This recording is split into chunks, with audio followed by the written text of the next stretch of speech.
Well, tonight's talk is by the authors of our latest Camden history publication. Our society is one of the best published local history societies in the entire country. And our achievements are also getting appreciated by many other organisations. Last weekend, the London and Middlesex Archaeological Society gave the Camden History Society 2 awards for our publications. We were the best book 2019-2020 for the publication by Helen Lawrence on how Hampstead Heath was saved, and for the best journal 2019-2020 was the Camden History Review 43. Great achievements for the authors who contributed, and particularly for David Hayes, who edited them. Came with it some sadness, as they were the last works of our former designer, Ivor Camlish, before his death. He had designed our publications for very many years. Sadly, too, in October, we lost Peter Woodford, such an active member of the Society, as for some years he organised the talks, and for about 22 years, organised and edited our publications. After tonight's talk, on the 16th of December, we have On the Beat in Hatton Garden by Christopher Foster. Last year, he was the first of our speakers to use Zoom for our talk, so it was quite an experiment. He worked so well with us, and it went so well that it gave us the confidence to continue as we've been doing now. Last time, he took us for a delightful walk around King's Cross, his beat as a policeman. That talk, the next talk, he will take us around Hatton Garden, which he also patrolled. The following meeting is on the 27th of January, when Brendan McLaughlin will be talking on the Unity Theatre in Somerstown, which was just south of Crowndale Road. It was founded in 1936, ran from that site from 1937 until the building was destroyed by fire in 1975. Now to tonight, when Dick Weindling and Marianne Colloms will be talking about the area of their latest Camden History Society publication and its streets and characters. Both are long-term active members of the Society who have given us really good talks in the past and also written publications for us. So I'll be over to you. Can you make sure, everyone, please, if you can have your system on mute, please, because it does pick up a lot of background noise otherwise. Right, over to you, Dick and Marianne. Thanks, Malcolm. Well, we're delighted to be able to do the talk for you. On the screen, you'll be able to see the cover of the new book. If you've been following this for many years, there were 2 previous editions of On the Streets of West Hampstead. But in fact, the last one was printed 29 years ago. So it was due to do a new one. We've spent probably about 5 years researching this book, and we haven't rewritten the previous one. We started again. We literally started from the beginning. We have covered all the streets, but we did so much research that very kindly David Hayes and the committee suggested we could have 2 books. So this is the first of the books, and we've been helped enormously by David Hayes and Eve Barker, who done. I'll keep going. As I say, it's taken us 5 years to produce the book. It is completely researched from the scratch. And when the previous people did it, a team of people worked, there wasn't the kind of material that's available now. So we've predominantly looked at things like all the census data that's available, and we've also gone back to the British newspaper archive to get everything going. The back of the book is, let's see if we can get the next screen. No, we can't. Okay, what's going on? Sorry, we got a problem. Here we go. Okay. This is the back of the book, which, as you can see, is a map. And we got to thank Steve Job for designing this. He's highlighted all the streets so you can see it. The key thing to notice is, if you don't know this area, on the right-hand side is Finchley Road, and on the left-hand side is the extension of Kilburn High Road going up through Shootap Hill as far as Cricklewood. The Camden boundaries are really quite odd, and we won't go into all the detail, but we go about halfway into Cricklewood with the Camden side. The key thing to notice is we've decided, ideally we wanted to do one book for Kilburn and one book for West Hampstead, but we've quickly found that people can't agree where Kilburn begins and ends and West Hampstead begins and ends. There's tremendous differences in people's ideas. So we needed a line on the ground, and the only obvious line on the ground was the Jubilee line. So at the bottom of the screen, you can see the Jubilee line running from Kilburn Station across to West Hampstead and then on to Finchley Road. And the first book is north of the Jubilee line. So that's what you're looking at there. We're covering every street in this map. And the second book will be the southern area, which will be the rest of the bulk of Kilburn and South Hampstead. And we hope that'll appear probably sometime early next year. So it's going to be 2 books. A pair of books will cover the whole area.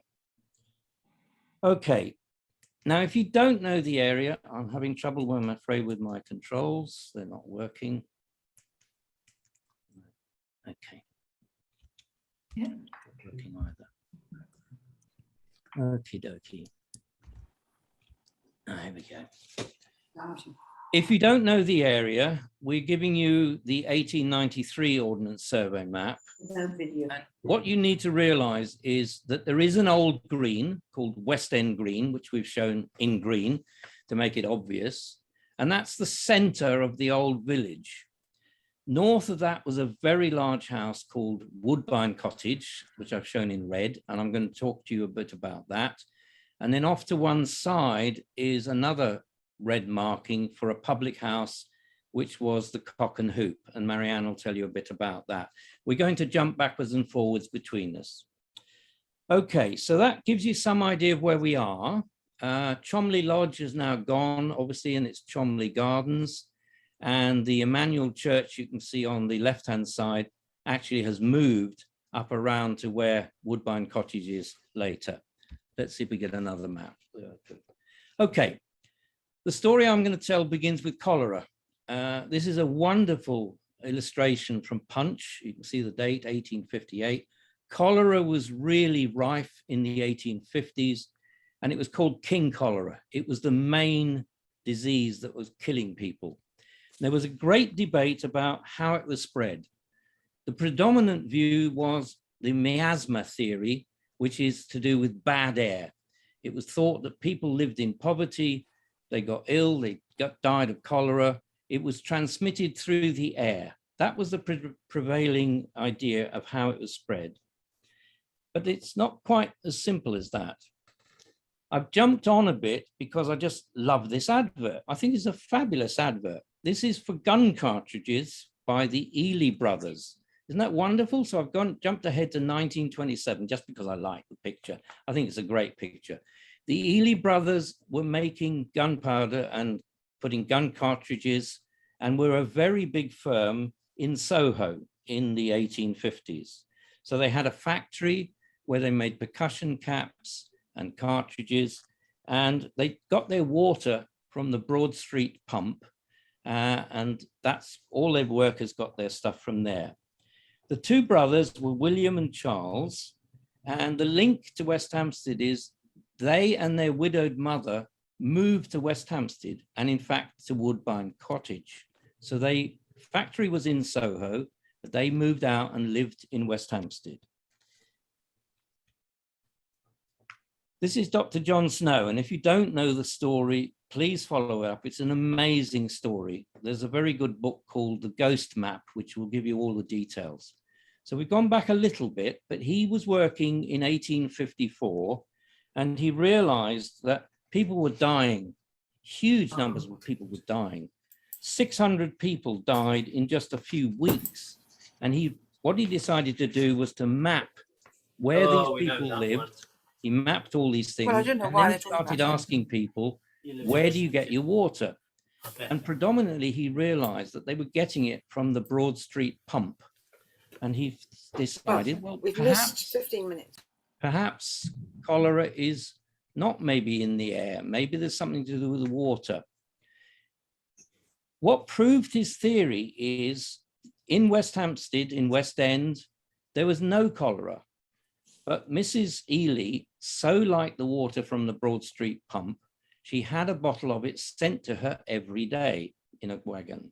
And she drank the water and her niece drank the water, and they both died of cholera.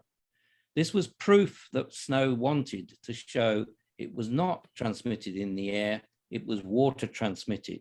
And that was in a way the whole basis of his argument. So it's quite an important case. It's called an outlier case. The fact that he could look at the West Hampstead death and realize there's no cholera, it must have come through the water. This beautiful lady is Laura Bell Thistlethwaite.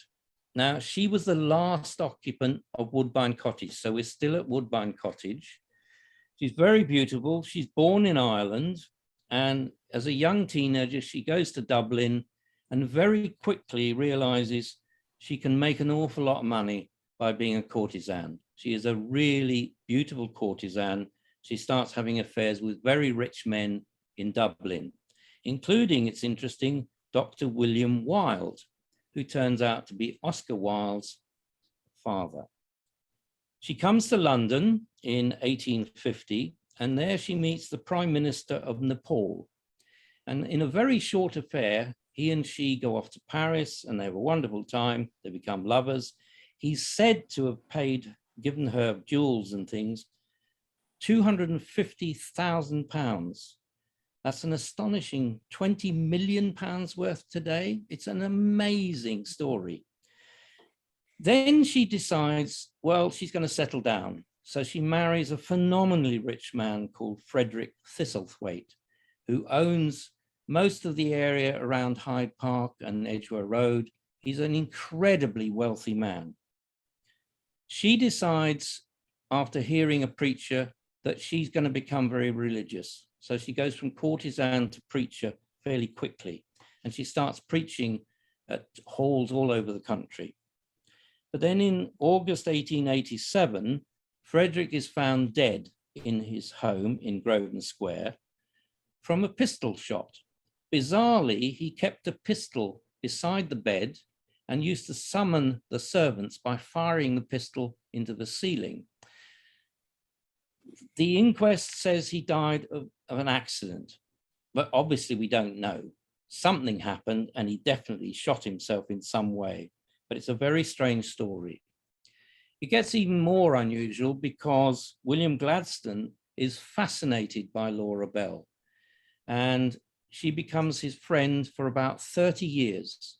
There's no evidence that they actually had a physical affair, but you may know, Gladstone would go around the streets rescuing prostitutes, and then in his diary, he'd put little marks against some of them, a little cross, which now they've decided means moral temptation and danger, which is a lovely idea, but if you go through his diary, you can see these things. He also put some of them against the meetings with Laura Bell, and she apparently sent him letters which are her life story. So she sent him in episodes, loads of letters about his life, about her life. Unfortunately, all the letters were destroyed. So we don't actually know what was in them and what happened and so on. She moves, after her husband dies, she moves to Woodbine Cottage in 1894. She dies there and the land is sold and developed. And at that point, I'm going to hand over to Marianne, and let's hope the next slide comes up. And here we go, Marianne. Hello, everyone. Good evening. You're still in the heart of the old village of West End. You're standing on West End Lane and looking left towards Emmanuel Church and right, Alexandra Mansions. At this point, those of you who know the area realise that West End Lane makes a sharp right turn up the hill, past the horse and cart there, past Alexandra Mansions to meet Finchley Road. I'm interested in the mansions. Many of you may live in a block like this and wonder when flats first appeared in London. The answer is the mid-19th century, but most of these early blocks are associated with philanthropic housing for the poor, Peabody. We have 2 up in Hampstead, New Court, you may know. At the time, for a long time, the aspiration in Victorian England was that you had your own house, you had your own front door, and you had a garden. But mansion flats increasingly found favour. A well-built, well-managed and upmarket block like Alexandra Mansions had obvious advantages. All your accommodation was on one floor. There was space for a servant, 24 hours porterage, and probably a garden you could use, but you didn't have to tend. And most important of all, it meant that you could afford to live in a better neighbourhood for the same money as renting a house in a less desirable area. Victorian London was created by a vast army of builders. Some of them built whole estates, some of them just built one house. And so firms have emerged who built mansion blocks like Alexandra Mansions. And for the developer, the advantage was obvious. A small site, you could get a few houses, but if you built a block of flats, you could get many more dwellings and make more money. Could I have the next picture, Dick? Now, this shows a gentleman by the name of Edward Jarvis Cave outside the pub that Dick mentioned and showed you, the Cock and Hoop on West End Lane. I think it must be shortly after he bought the property. His was a family firm and he specialised in building mansion flats in West Hampstead and all other parts of London. The irony is that Alexandra Mansions were built partly on the site of the Cock and Hoop, but not by Mr. Cave. He went bankrupt shortly before he could build, and somebody else built the flats. But locally, his firm built, this is the list, Arkwright Mansions, Leinster Mansions on Finchley Road, St James Mansions on West End Lane, Buckingham Marlborough and Avenue Mansions, the blocks on Honeybourne Road, and Lincroft Gardens. So he was responsible for a lot of late Victorian West Hampstead. His trademark, which you can still see if you know where to look, was a slate plaque incised with the name of the block of flats and often infilled with gold. If you're on Finchley Road and you walk up the bottom end of Netherhall Gardens, he also built there, and there's a slate plaque there commemorating one of his esplanades of shops. He had an interesting personal life. It's much too complicated to go into now. But he married his long-term mistress after his wife died, and he had at least 15 children with a daughter who became a skating champion. The Alexandra Mansion flats were completed in 1902, and there was an average of 7 rooms per flat, not including a bathroom. A year's rent cost around £100 for a 4-bedroom flat. In 1903, the tenants of flat 11 advertised for a female servant, offering her a comfortable home. And in 1911, nearly all the flats had at least one female live-in servant, and the main breadwinners were merchants, stock exchange members. So it was a very upmarket block of flats. So over to you, Dick. Oh, no, it's me, pardon me. Next image, it's still me, sorry. We've moved down West End Lane. We moved south of West End Green. This is, as the caption says, 273 West End Lane.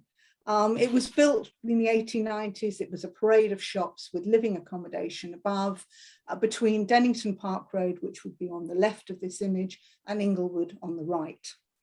From about 1918, the shop was in the hands of the Venning family, Sidney Senior and Sidney Junior, until it ceased trading about 70 years after that. In the 1920s, the business appears to have changed from doing general building to becoming an ironmonger's shop. Now, Sidney Senior and wife are pictured here in front of a typical cluttered window display. I knew the second generation, Sidney Junior and wife Mary, and I was a good friend of their daughter Pauline. When I knew the shop, a narrow walkway inside separated ranges of shelves on the left from a raised counter on the right, where Sid and Mary served the customers. And behind them were ranks and ranks of wooden drawers and hook or a hinge, for example, was stuck on the outside. So you could point to it and say, I want one of those, and they could easily get it for you. Even more stock was hung from the ceiling. I can remember looking up and you'd see brooms hanging there. I've even seen electric heaters, watering cans. As far as I know, nothing ever fell on a customer. The family lived over the shop for many years. The flat was amazingly spacious. The front room was big enough for a baby grand piano.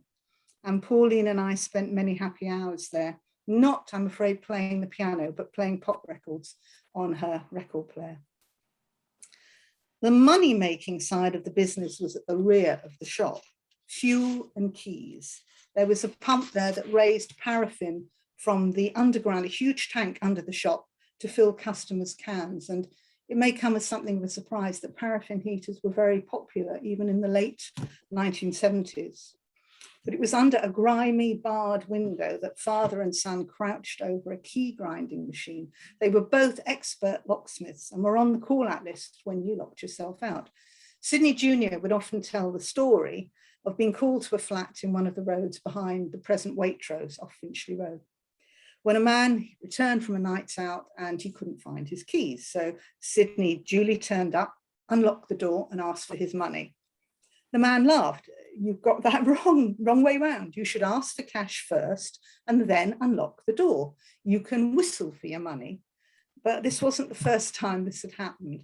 Sidney promptly stepped forward, he pulled the door shut and left, saying not to bother to ring him as he wasn't coming back. Sidney's sons, Antony and Christopher, worked in the business, but I don't think they were very keen on carrying it on.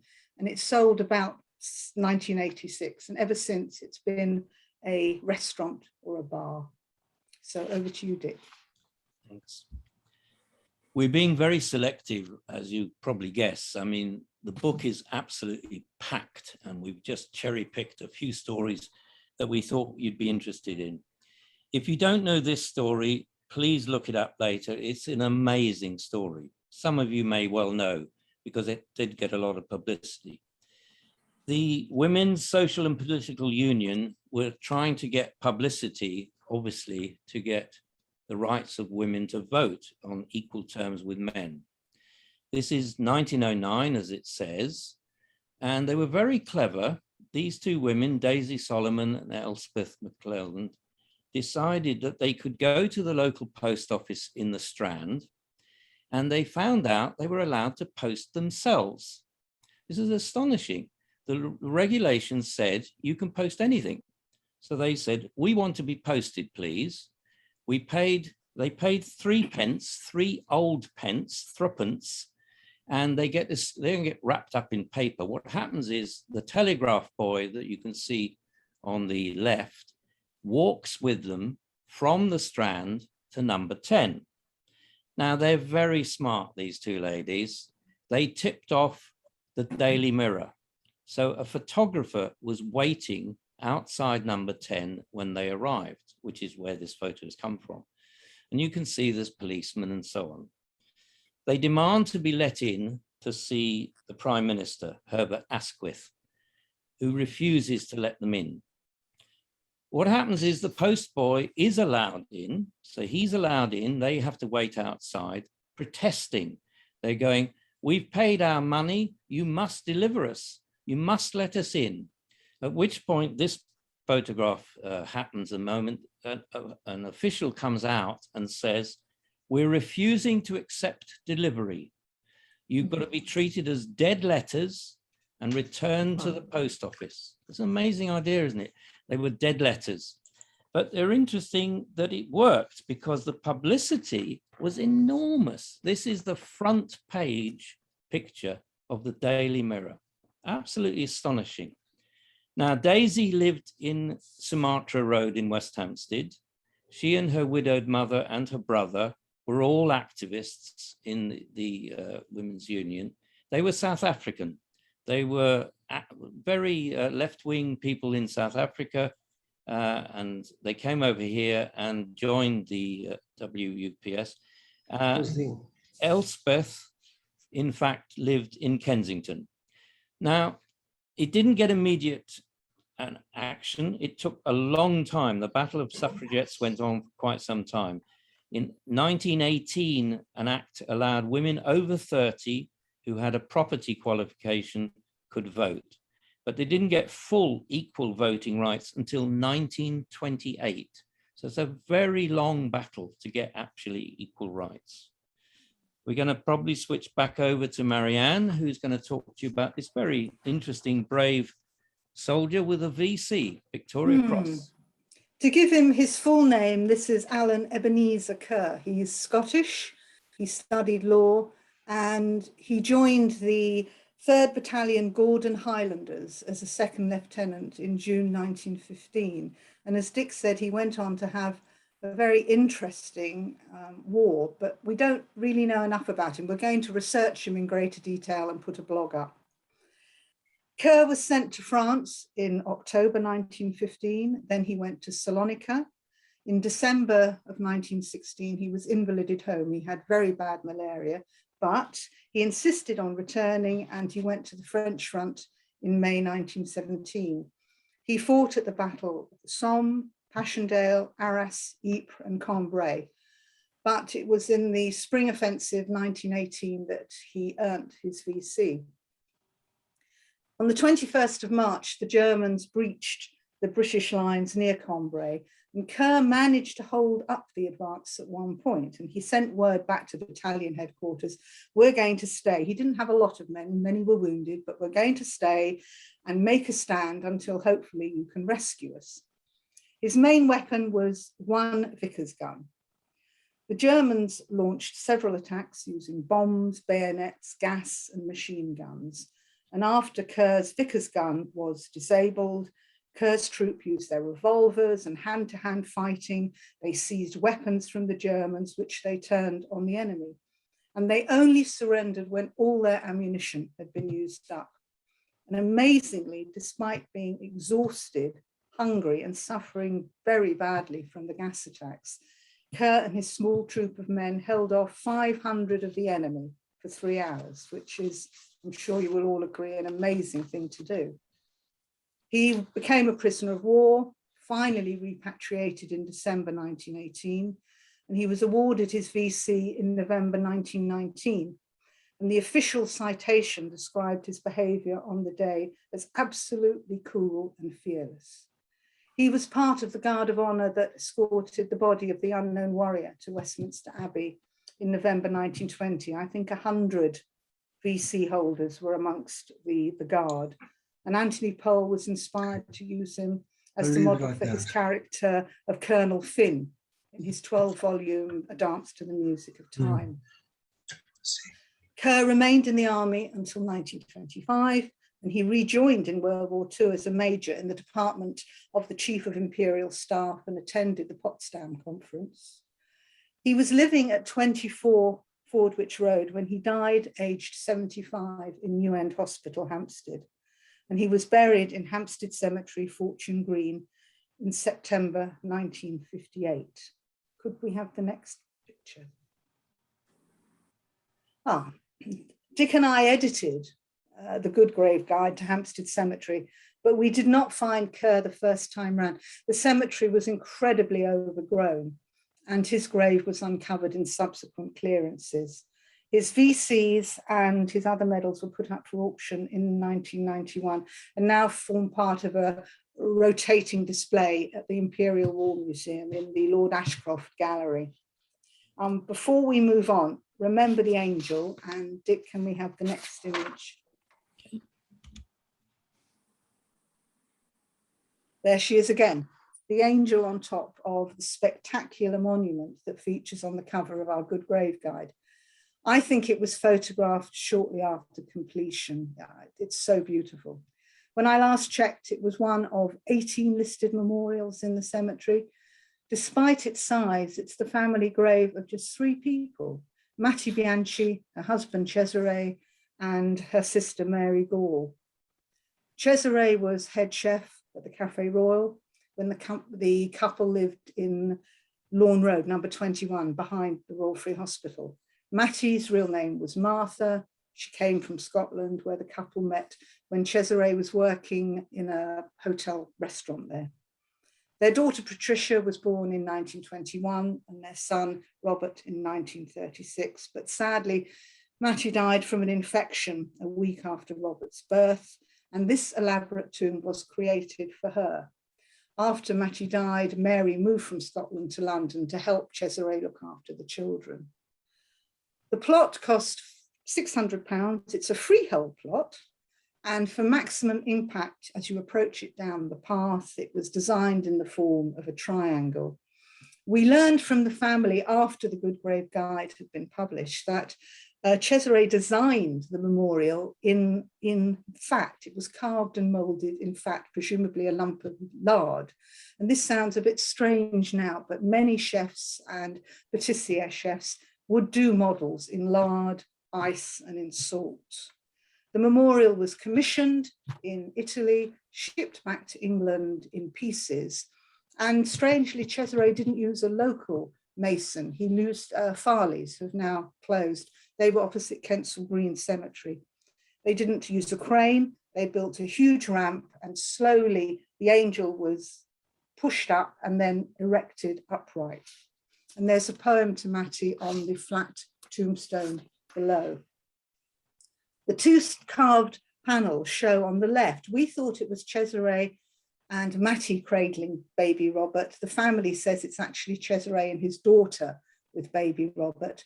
And on the right, it's a stylized image of Mattie ascending to heaven with two angels. And despite being totally committed to his adopted country, soon after the outbreak of World War II, like many other foreigners, Cesare was interned as an enemy alien. He was sent to a horrible place, Worth Mill, a filthy cotton mill in Bury, Lancashire, where living conditions were dire. In 1940, he was on board the Arundora Star en route to his second internment, this time in Canada, when the ship was torpedoed just a day into the voyage. He spent many hours in the water, but was rescued and returned to the UK, only to be interned for a third and final time on the Isle of Man. In 1942, he was allowed back to the Café Royal.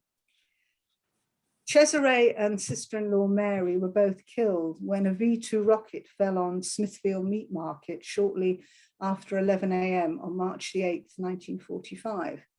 Cesare, I suspect, was looking for provisions for the restaurant.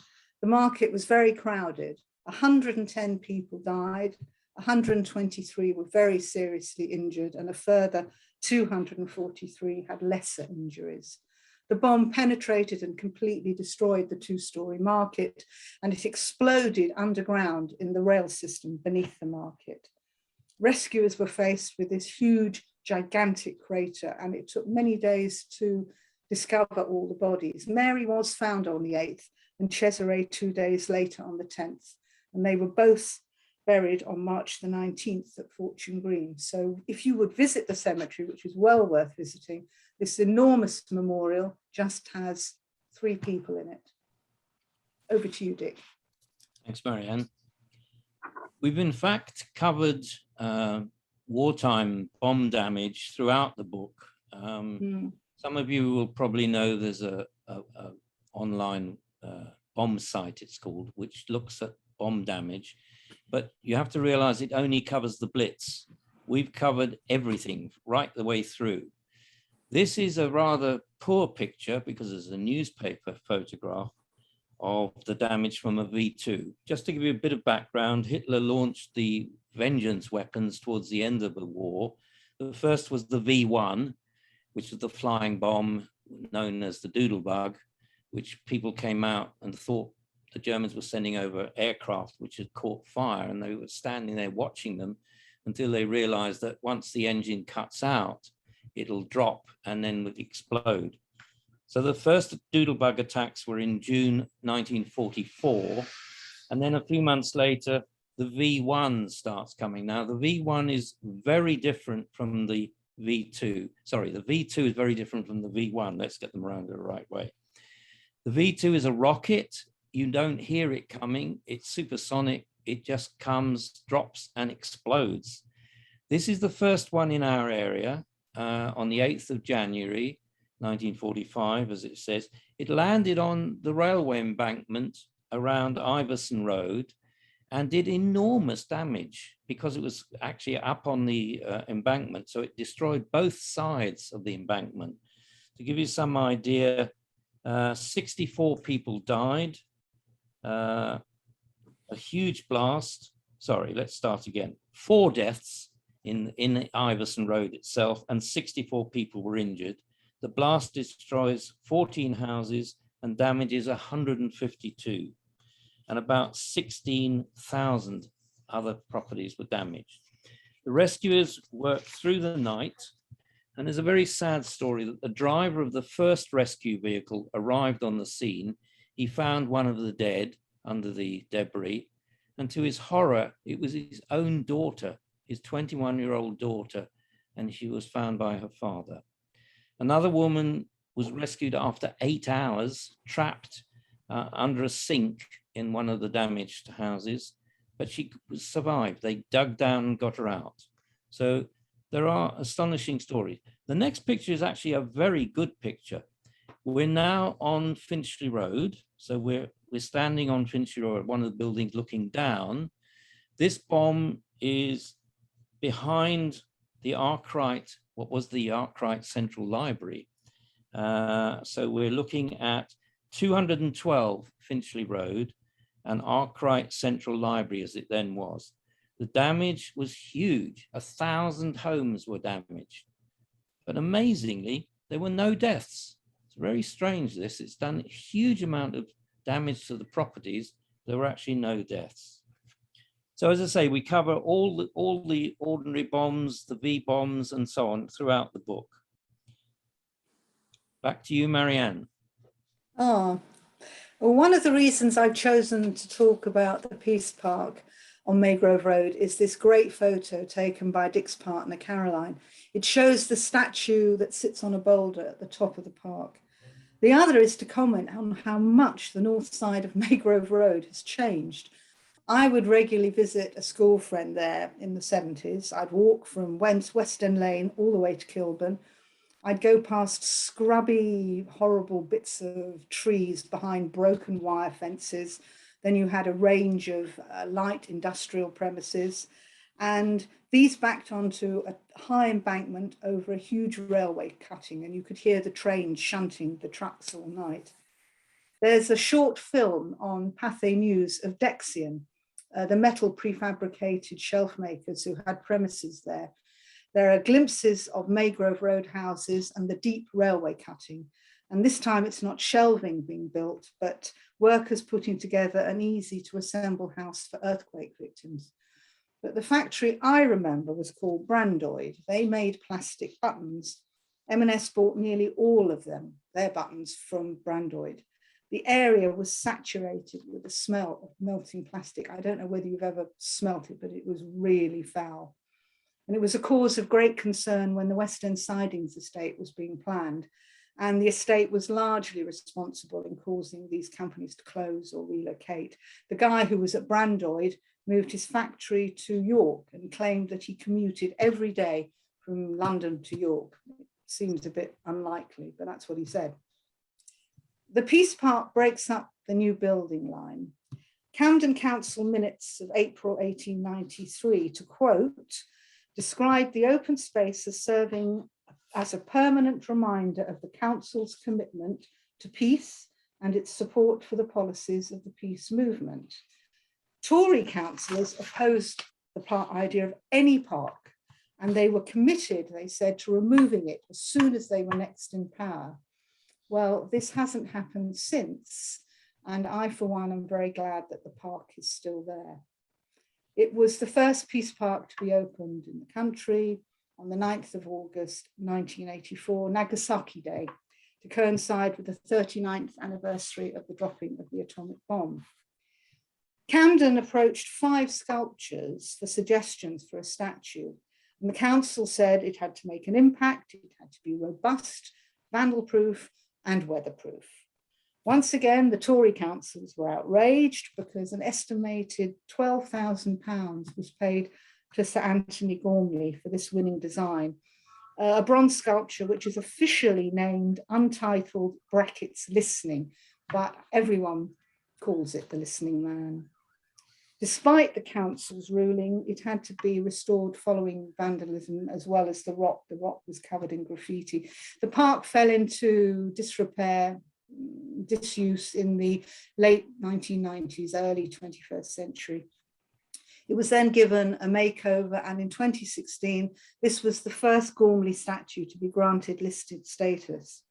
Predictably enough, given their former opposition to the park, Conservative councils were not impressed with Sir Antony's statue and said it was like something off a tombstone. Although it's very small, the park is well worth visiting if you're in the area. It's several other peace symbols, including a cherry tree, which is very beautiful in season, the sculpture of a peace crane, and lyrics on a stone slab from John Lennon's Imagine. So over to you, Dick. Thanks, Marianne. Here's a lovely photo of Amy Johnson with Jason. Jason was her aircraft. I think this is lovely. She briefly lived in Vernon Court, which, to give you some idea, it's right on the edge of the Hendon Way. So where the Hendon Way joins the Finchley Road, those flats that you can see just on that junction are called Vernon Court. She lived there soon after they were built, in fact, in 1930. She was only there a couple of years because she got married to a fellow flyer, Jim Mollison, and they moved out. But she was the first female pilot to fly solo from Britain to Australia in Jason. That's why the plane is here. And she set lots of other long distance records in the 1930s. There's a very sad story if you don't know it. During the war, she wanted to do something, but all she could get in the aircraft side was to fly the Air Transport Auxiliary, which was predominantly women pilots who were moving aircraft around. So they would pick up new aircraft from factories and fly them off to various places.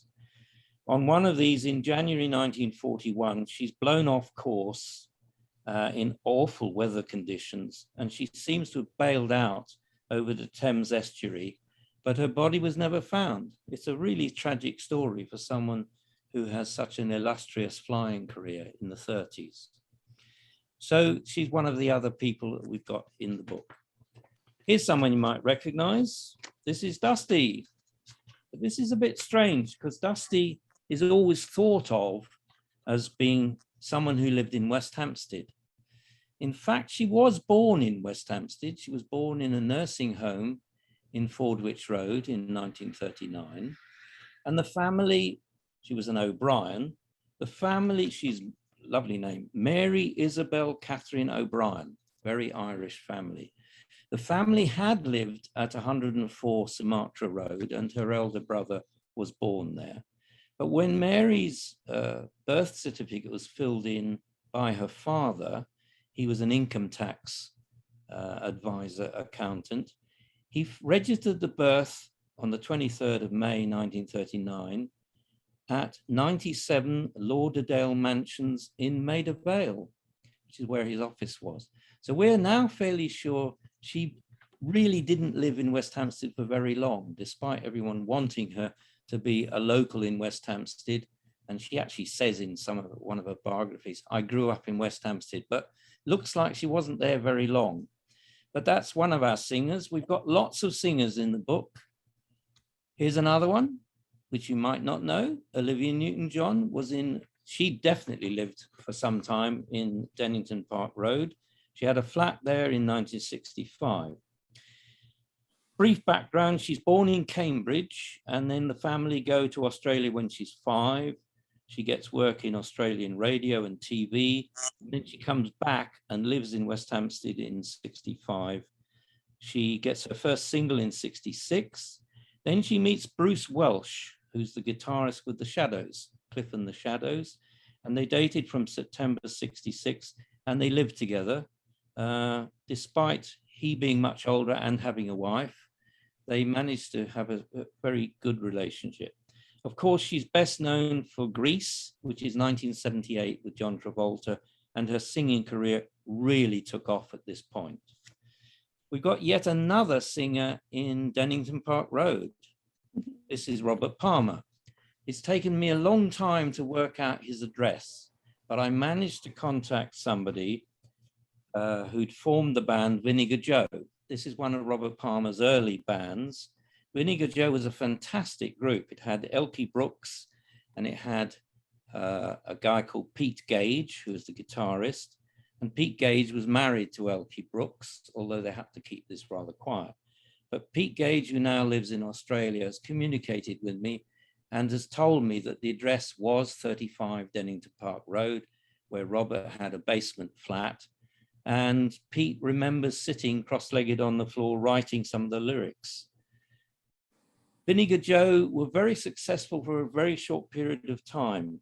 What happens is Chris Blackwell, who's the head of Island Records, wanted Robert Palmer to have a solo career. And in fact, he split up the band, much to Pete Gage's annoyance. So what happened is Robert Palmer had a solo career and Elkie Brooks had a solo career, but the rest of the band basically went their ways and got split up. We've got a bit of time left. I think we have. We actually, amazingly, we have 2 Nobel laureates living in this area. Can you believe that? 2. Here's the first, Joe Rotblat. This is, the more you find out about Joseph Rotblat, the more amazing the story is. And I can only give you a brief glimpse of him. This is actually a photograph of him getting the Nobel Peace Prize in 1995. He lived at Asmara Road, one of the Greek roads up there, from 1949 till his death in 2005. Brief background. Rotblat's born in Poland, and he manages to come to work in England.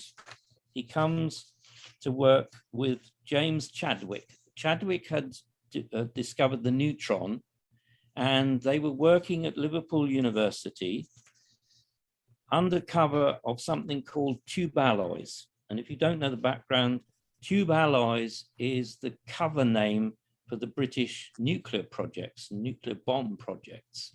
So everything was called tube alloys, and there was one in Birmingham and there was one in Liverpool and elsewhere. They work on this British bomb, and eventually Rotblat and Chadwick go to Los Alamos to join the American team on the Manhattan Project.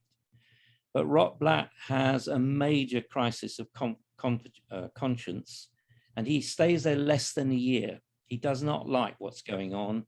He doesn't actually believe in the whole idea of how the bomb is going to be used. He comes back to Liverpool, and he's absolutely horrified when the Americans drop their bombs on Hiroshima and Nagasaki. And at that point, he decides he can't stay working on nuclear fission. He moves to Bart's Hospital, and that's when he gets the house in Asmara. And he works on the medical uses of radiation. And he does an enormous amount of work. And then with Bertrand Russell, he becomes a critic of the whole nuclear thing. And they set up something called the Pugwash conferences, and for many years strive for peace. So there's lots more to his story. If you don't know it, please look him up. He's quite an incredible man. The other laureate we have, Doris Lessing. This is a really lovely picture of her in her youth, 1959. She's very controversial. Marianne and I read her MI5 and MI6 files, and they're really boring. So yes. I don't recommend you read them. They're really boring. The security services followed her around for 20 years.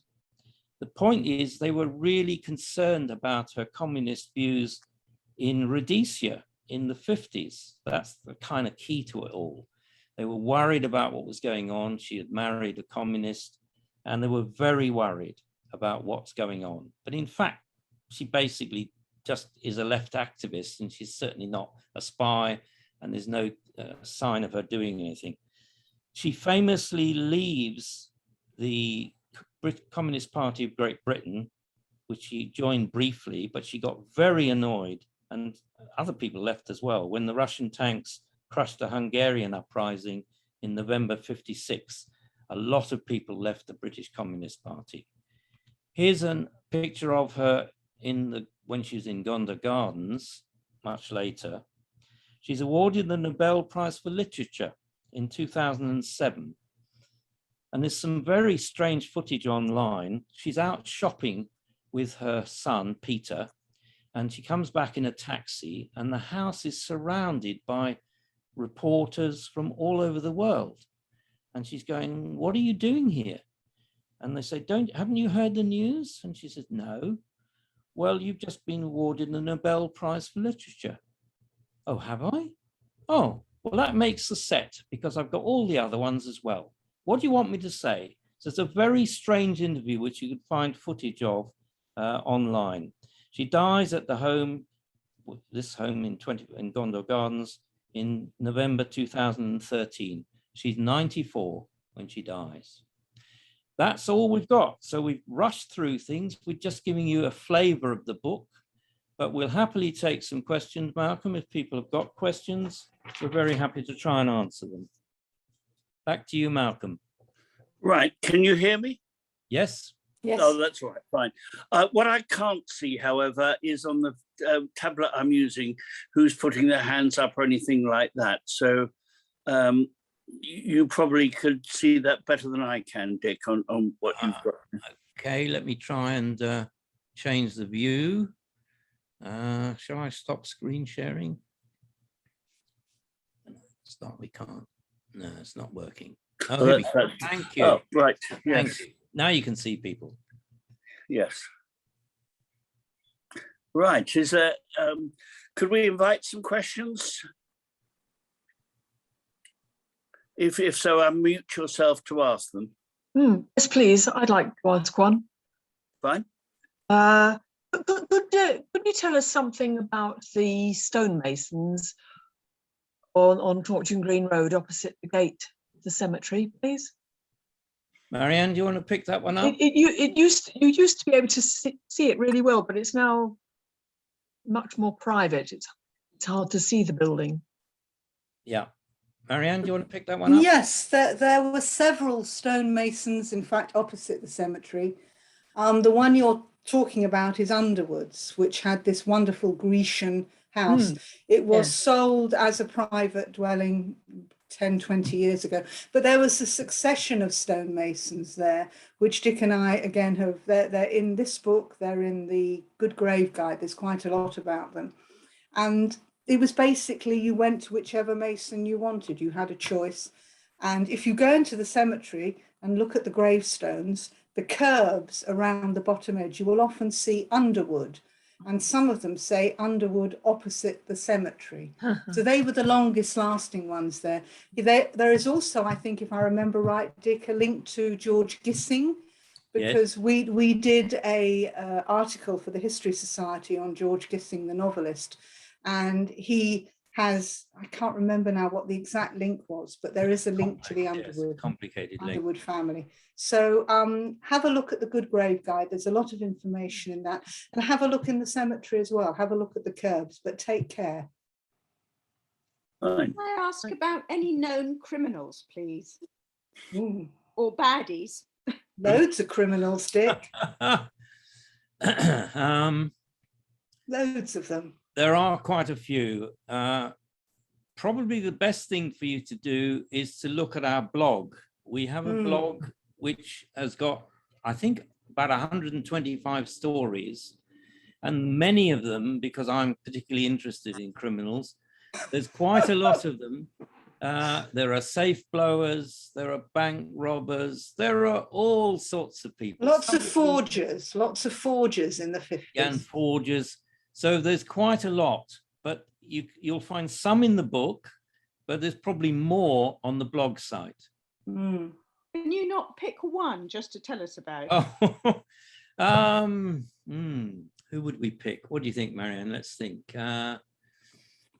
There's a very interesting forger. I'm trying to think if he's in the first book or in the second book. He was on Kilburn. he's on Kilburn High Road. He's near the station, so he's kind of on the boundary between book 1 and 2. I think he Yeah. might actually be in book 2, I unfortunately. don't remember forgers in this one. so Yeah, much. he was a major forger, and the police managed to find all these printing plates. He was probably an expert forger, the best they've ever seen. But I do think he might be in the second book, I'm afraid. But he just was rolling out really high quality counterfeit things, so good that the Bank of England were finding it very difficult to tell what was real and what was fake. He was that good.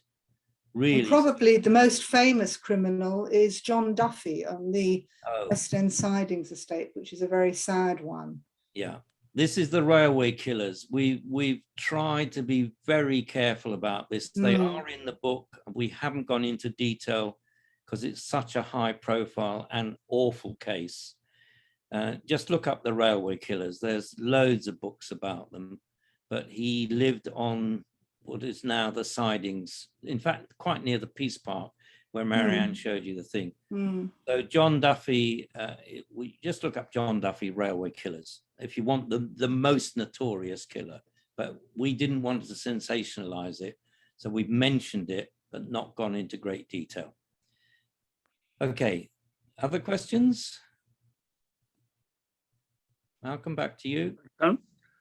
Well, are there any more questions at all? If so, please answer now. No, I think you've covered so much. I think your publication, it's certainly an exciting one to look at. And I'm sure we'll all be also anticipating next year when your second book too comes out. And we have another talk from you both, because I think that's so important. But thank you very much for another fascinating talk and a fascinating publication. Now, if anyone hasn't bought it yet, you can buy it at West End Books and some other bookshops, but also online from the Camden History Society site. So thank you very much. And also, can I thank Lindsay Douglas, who organises the technical side of all our Zoom meetings and helps the speakers make sure that everything goes well. So thank you, Lindsay, for that. And thank everyone for attending. And I look forward to seeing you